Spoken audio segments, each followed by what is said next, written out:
What it do, modified family? Back out here at work. This is the video that I promised you. It's gonna be a very exciting video. It should be like hopefully 10 minutes or less. I don't want to do my normal just talk the whole time, but I'm swapping out my distributor. My 2000 Civic Hatch, which is right behind me, decided to take a dump on me randomly, and I had absolutely no idea what had happened. I was driving, pulled into a parking lot, there was like a loud pop, and then it just stopped working. And I just replaced the timing belt, had it replaced, and so I knew it wasn't that. I gave it a second, I cranked it, and it was like, felt like it was cranking in time, but it still wasn't starting. There'd be like another like backfire, so I know like fuel was getting in there. I know that I didn't think that anything was blocking like air from getting in, so it had to be the spark like not igniting when it was supposed to, which could have been a timing issue, which worried me, and it still might be. I don't know, but this is the route we are going. So let's explore this. We're gonna replace the distributor because that seems like the most likely culprit. So you know what you gotta do is just give me 5 on my black hand side and let's go. 100% the distributor, at least bare minimum.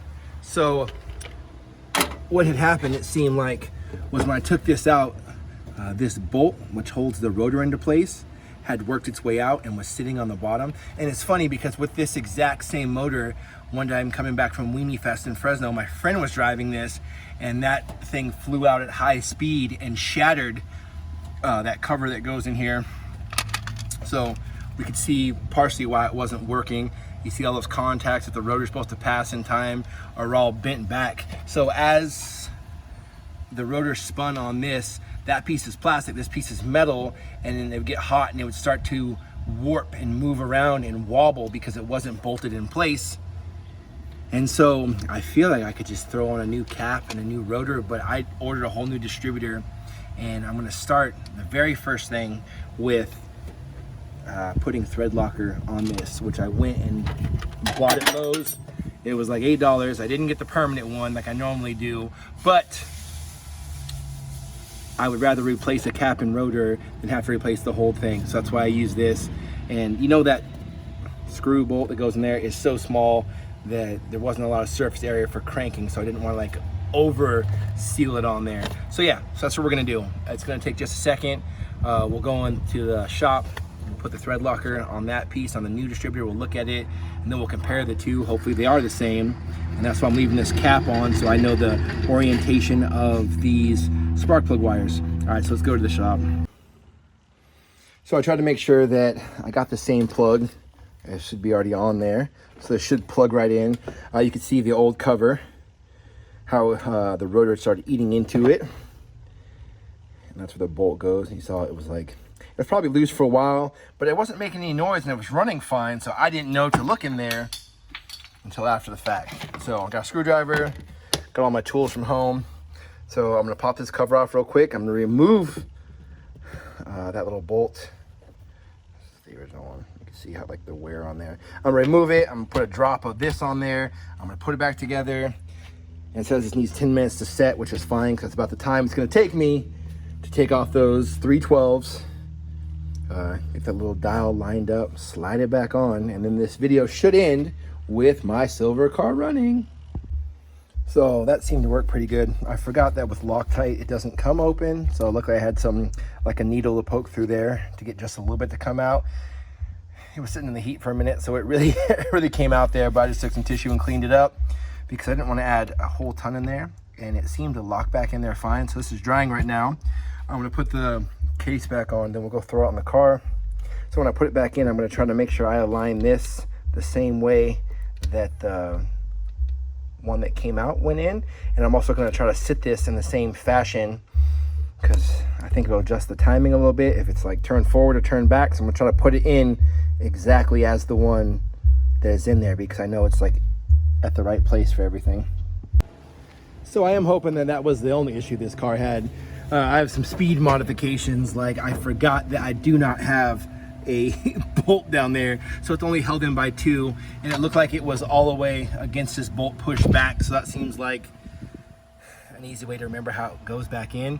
It bolts right in, of course, it goes in right there. So the only thing that you might have to worry about for doing something like this is This has to go in exactly the right way because I've had it before, what's called, I think, 180 degrees out. So it fits in and it's the right position, but then it's backwards. So you have to take it out, turn it 180 and put it back in. So do like a half turn and put it back in. So I am gonna switch all the spark plugs from this cap to this one. And then the next shot should be me starting this. And then while it's running and warming up, I will throw in the air box and this project will be considered done. I wanted to live this moment together, whether it's either a success or a failure, and see. Yeah, that was the problem. That's exciting. Yeah, so now we just gotta go put the air box on, like take this bad boy home. If I have time, I might just wash it too. That'd be pretty cool. I'm happy that it was so low effort to get this up and running again, get it cleaned.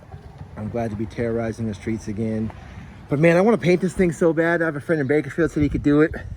I just don't have the money. You know, it's a great deal. I'm trying to rationalize, do my kids need to go to college? Wouldn't it be cooler if I had like a Type R copy that was champ white with the original Type R front? Because I changed from the 99 2000, this is a 2000 front end, to this one. Me and my friend had both silver hatchbacks. He wanted to look newer, I wanted to look older, so we made the trade happen. And when the tow truck dropped off my car, the bumper got pulled out. I mean, he did a lot. He had blocks of wood, all these things, because like we got it on there no problem, but just getting it off, it caught like a bolt. But it's fine. I'm pretty sure I can just rehook those on there without even taking the little mounting pieces off. Just pull it and it'll go back on. If not, zip ties all day. The back I will actually check and fix because those ones are just loose. Might just have to get a screwdriver in there. Hopefully I can do it without the tires coming off, because the back tires don't turn like some of the fancy cars. Like I think 3000 GT, its rear tires could have like a turning system, which would be just helpful enough if it can move, just so I get a screwdriver in there. This car is up and running. No oil pressure lights. I'm super stoked. It's ready to go. My mechanic forgot to tighten the clutch bolts like on the face and the pressure plate thing. So he pulled the transmission back out to fix that. And we also found out my clutch slave cylinder was leaking. So I got a new one of those on order. So when he comes back, he'll put the transmission back on. I'm gonna wash this bad boy. I'm gonna clean all the rat poop out of it. I'm gonna pull all the boxes out of it that don't need to be there, because I was just storing other car parts, so I had to move in a panic because some crazy stuff happened.